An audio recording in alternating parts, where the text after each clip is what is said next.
sevgiden sənə meyxanələr, her gün elimde dolu peymanələr.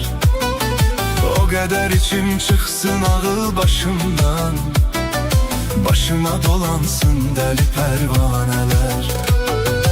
O kadar içim çıksın ağıl başımdan, başıma dolansın deli pervaneler.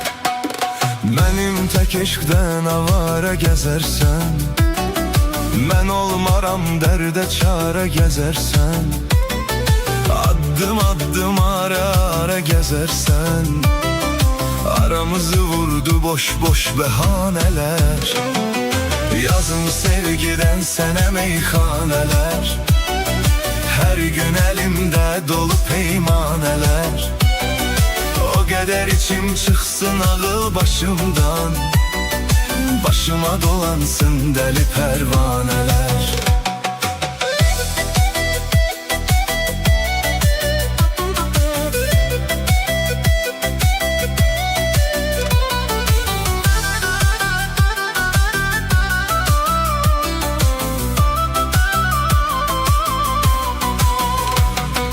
Gözlerin güzeldir, gözüne kurbanam.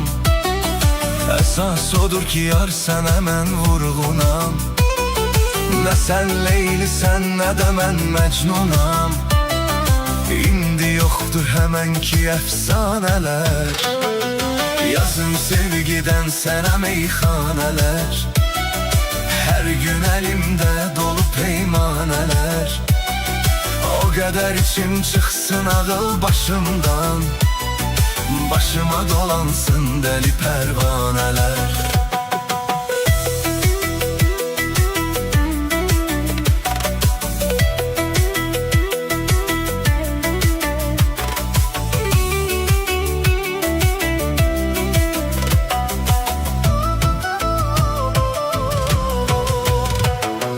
Sen ne bilirsen ki darılmak nedir?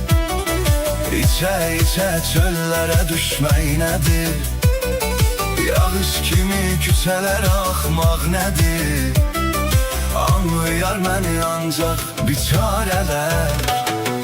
Yazım sevgiden sənə meyxaneler, her gün elimde dolu peymaneler. O kadar içim çıksın ağıl başımdan, başıma dolansın deli pervaneler.